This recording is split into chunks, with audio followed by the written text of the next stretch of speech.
जय हिंद। स्टडी बसेरा के नए वीडियो में आप सभी का हार्दिक स्वागत है। चैनल पर करना है तो चैनल को सब्सक्राइब कर लीजिएगा और वीडियो को पसंद है तो वीडियो को लाइक और शेयर भी करते चलिएगा।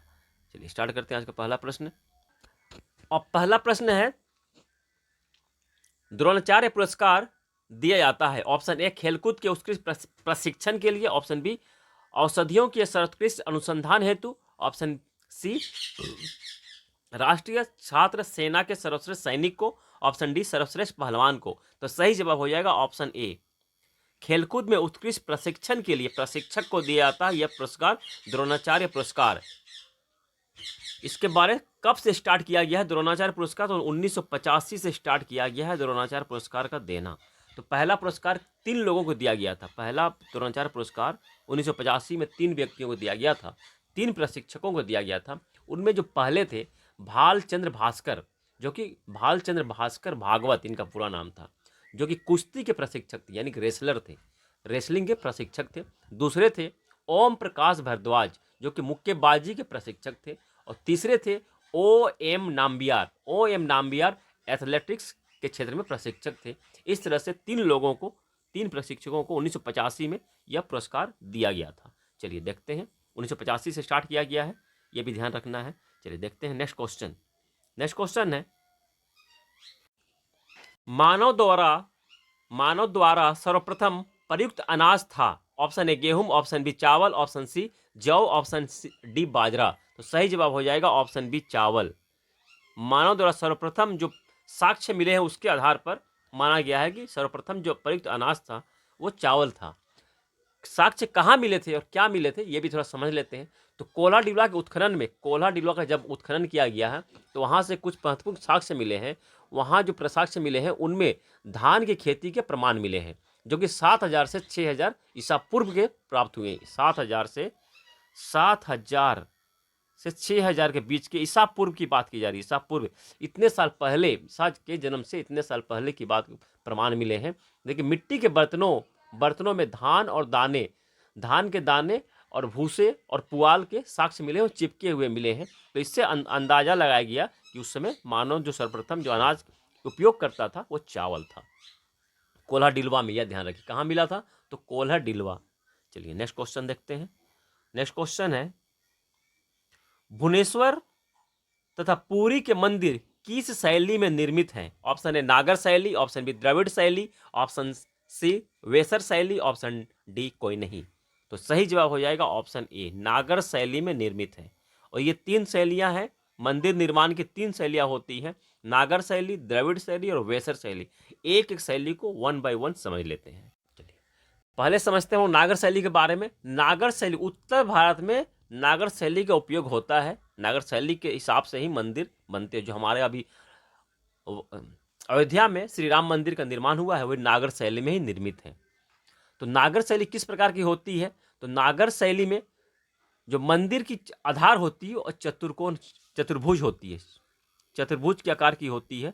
और ऊपर का जो भाग है, शिखर जो है वह वक्राकार होता है, उस प्रकार से होता है। तो ये मंदिर बनता है जो नागर शैली में इस प्रकार का निर्माण होता है। दूसरा द्रविड़ शैली। द्रविड़ शैली कहाँ बनते? तो कर्नाटक के क्षेत्र में इसका निर्माण होता है। इसका जो आयताकार मंदिर होता है और शिखर जो पिरामिड के आकार का होता है, शिखर ऊपर का हिस्सा जो सिरा है वो पिरामिड के आकार का होता है।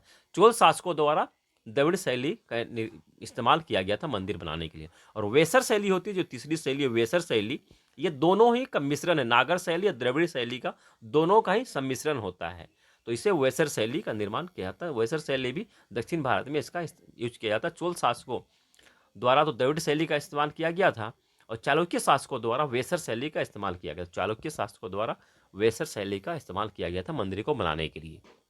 चलिए नेक्स्ट क्वेश्चन देखते हैं।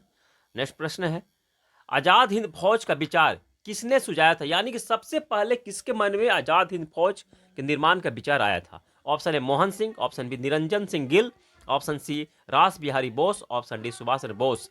तो सही जवाब हो जाएगा ऑप्शन ए, मोहन सिंह। मोहन सिंह के मन में यह सबसे पहले विचार आया था। इन्होंने ही रास बिहारी बोस को आजाद हिंद फौज का निर्माण करने का सुझाव दिया था।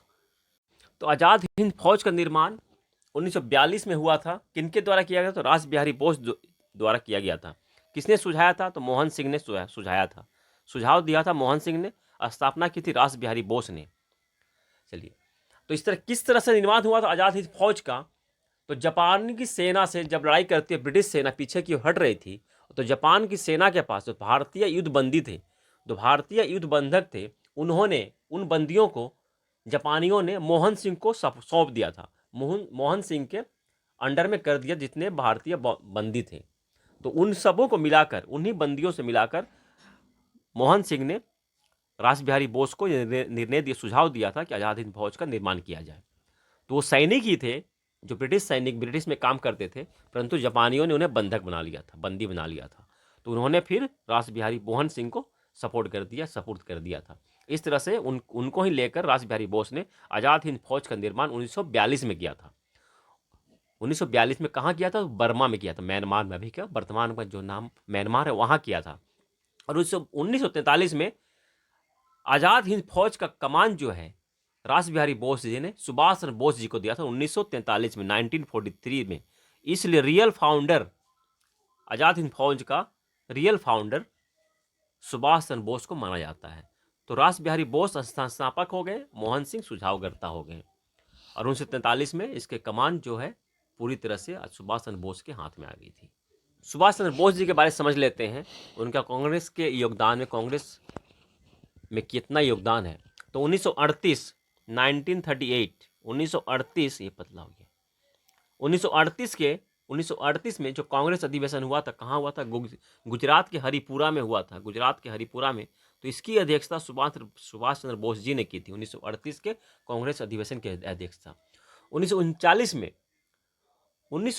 में सुभाष चंद्र बोस कांग्रेस का अध्यक्ष बनना चाहते थे दोबारा से, 1939 में दोबारा से वो बनना चाहते थे, परंतु महात्मा गांधी जी पट्टाभी सीतारमैया को कांग्रेस का अध्यक्ष बनाना चाहते थे। और पट्टाभी सीतारमैया कांग्रेस के आधिकारिक इतिहासकार भी हैं, उन्होंने कांग्रेस का पूरा इतिहास लिखा है।